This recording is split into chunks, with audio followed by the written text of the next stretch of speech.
This is Hy Averback, your host for the 1954 Lucky Bag, presenting excerpts from the graduation ceremony of the class of 1954 at the United States Naval Academy, held in Dahlgren Hall, Annapolis, Maryland. The class of 851 graduates is seated in the center of the hall, surrounded by approximately 4,500 parents and friends of the graduating class. The Honorable Robert B. Anderson, Assistant Secretary of State, is the guest speaker, and ceremonies are being officiated by the Superintendent of the Naval Academy, Vice Admiral C. Turner Joy.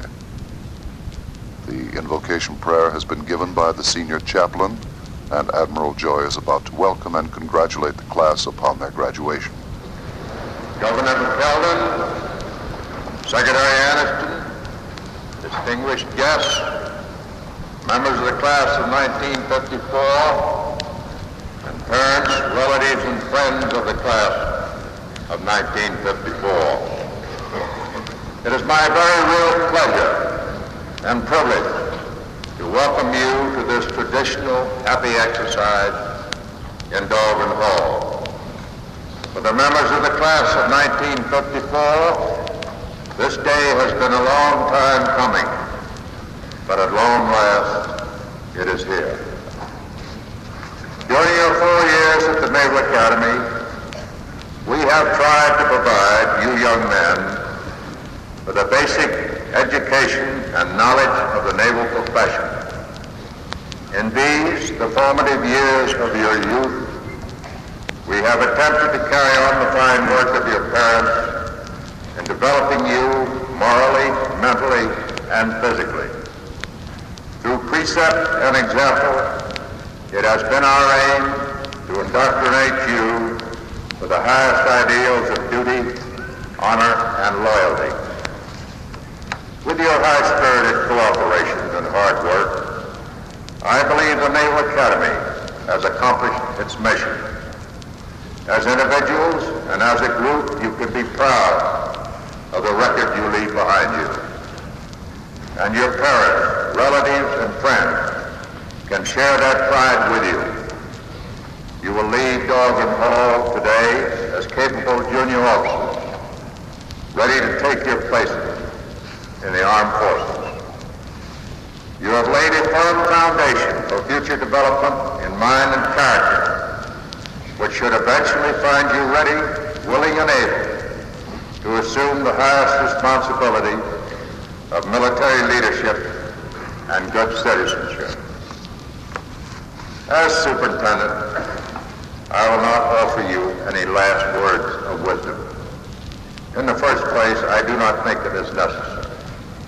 And in the second place, if we have not succeeded in getting our message across to you in 4 years, I will not attempt to do it in 4 minutes. The only parting words I have for you are well done, congratulations, and good luck.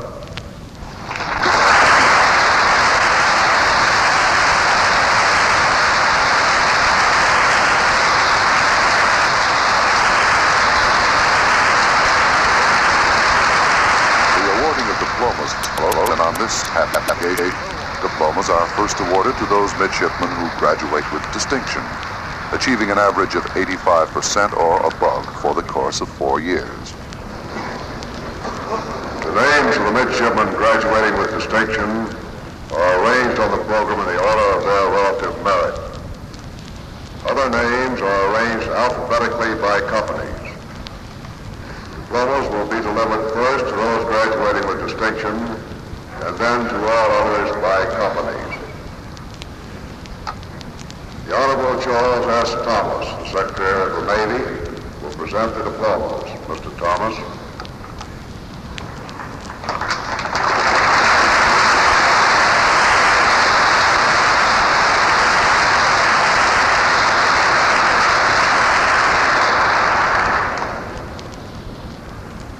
Those midshipmen graduating with distinction, rise.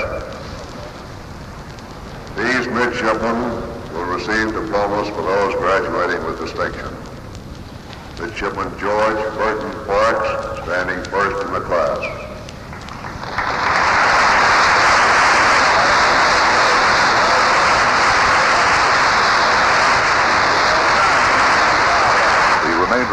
diplomas are awarded by companies. One midshipman from each company will receive the diplomas for his company. The color company for the year, the 13th company, also contains the anchorman. 13th company, rise. Here follows the tradition of honoring the midshipman who stands lowest in the class of graduates. And the distinction falls on Midshipman Olson, who was also captain of the Navy football team for the current season.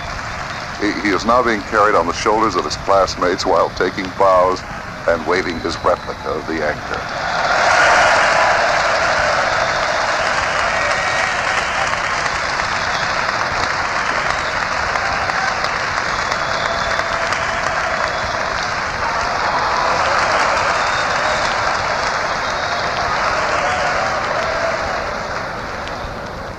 Midshipman Philip Barry Friedrichs.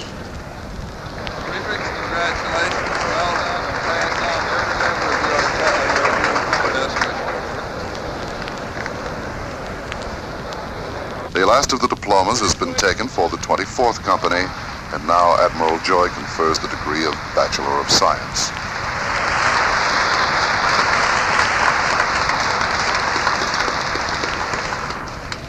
Members of the class of 1954, as you have successfully completed the prescribed course of study at the United States Naval Academy and have been recommended by the Academic Board, I, the Superintendent, by virtue of authority vested in me by the Congress of the United States, do hereby confer upon each of you the degree of Bachelor of Science with all the rights and privileges thereunto pertaining.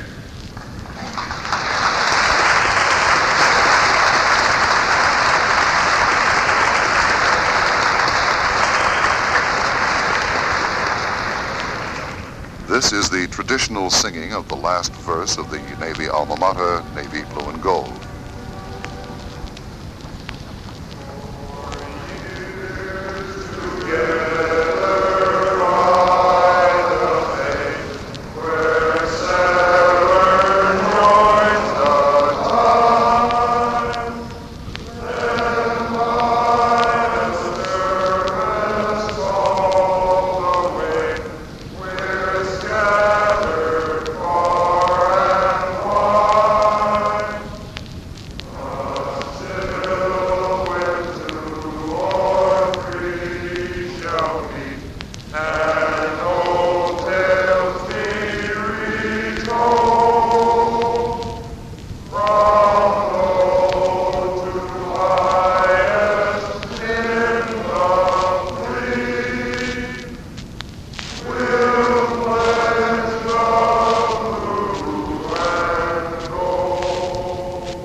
Graduates will now be administered the oath of office in one of the three branches of the service, administered by an officer of each of the respective services. Those midshipmen to be commissioned second lieutenants to the United States Marine Corps will please rise.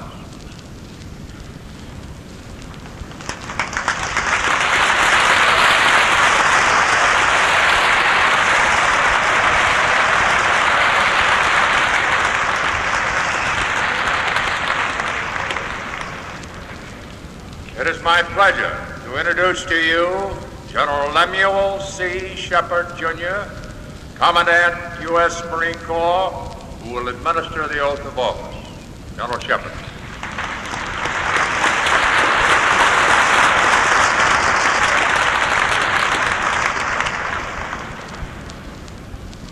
All midshipmen entering the Marine Corps, please raise your right hand. Having been appointed a second lieutenant in the United States Marine Corps to rank from 4 June 1954, do you hereby accept such appointment, and do you solemnly swear that you will support and defend the Constitution of the United States against all enemies, foreign and domestic, and that you bear true faith and allegiance to the same, that you take this obligation freely, without any mental reservation or purpose of evasion, and that you will well and faithfully discharge the duties of the office on which you are about to enter, so help you God. I wish to congratulate you young gentlemen on having received your diplomas and on becoming officers in the United States Marine Corps. I take this occasion to welcome you in our ranks and to offer you every good wish for a happy and successful career.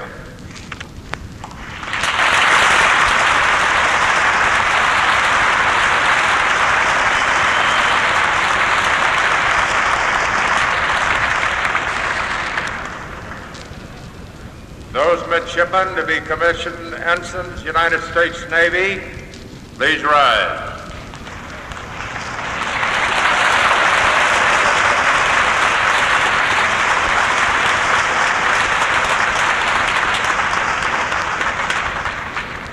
It is now my great pleasure and privilege to introduce to you Admiral Robert B. Carney, United States Navy, Chief of Naval Operations, who will administer the oath of office. Admiral Carney.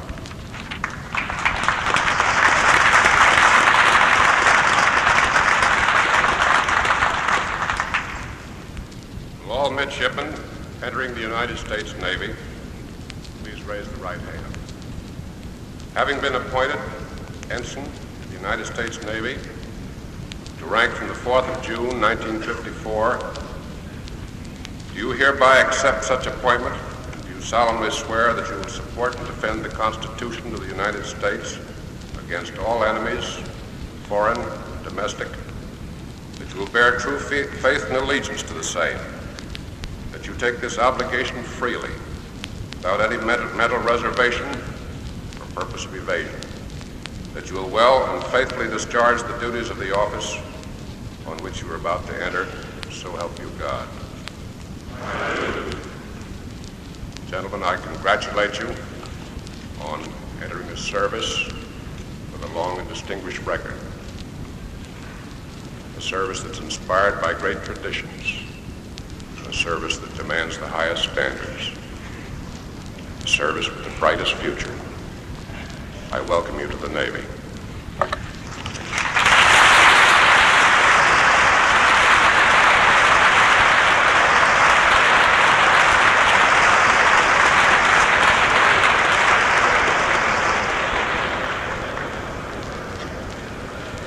Those midshipmen to be commissioned second lieutenants in the United States Air Force, please rise.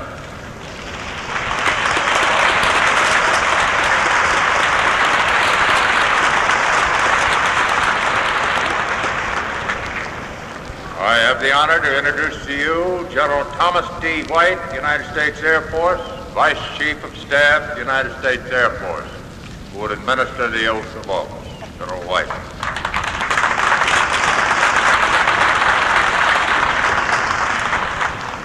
All midshipmen entering the United States Air Force, please raise your right hand.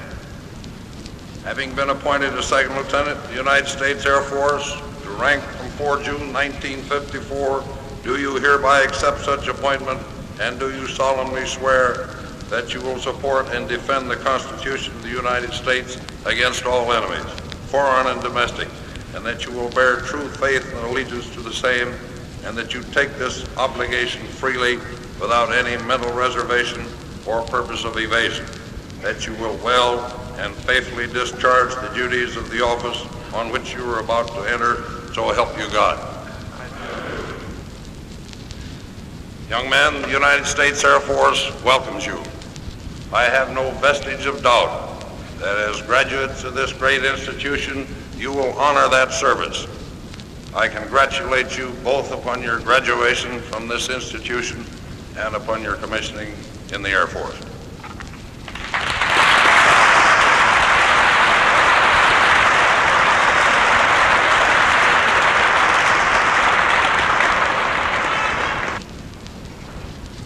tradition included in the graduating ceremonies are the cheers. First, the 3 cheers by the underclass given to the graduates. For those that go before us, I propose 3 cheers. Hip, hip, hooray! Hip, hip, hooray! Hip, hip, hooray! And now the day which is awaited by all graduates for 4 long years is brought to a close by the traditional 3 cheers given by the graduates to the remaining classes. On the 3rd cheer, the white caps are thrown high into the air. And I propose 3 cheers for those we leave behind us. Hip, hip, hooray! Hip, hip, hooray! Hip, hip, The tradition follows that the caps with the midshipman insignia are thrown away at the end of the graduation ceremonies, signifying the completion of 4 years of hard work and hours of enjoyment on the banks of the Severn River. The caps remain souvenirs for the audience to keep, and the new officers are ready now to face the tasks before them in the fleet, in the air, and on the field. This closes the graduating ceremonies of the Naval Academy, Annapolis, Maryland, for 1954.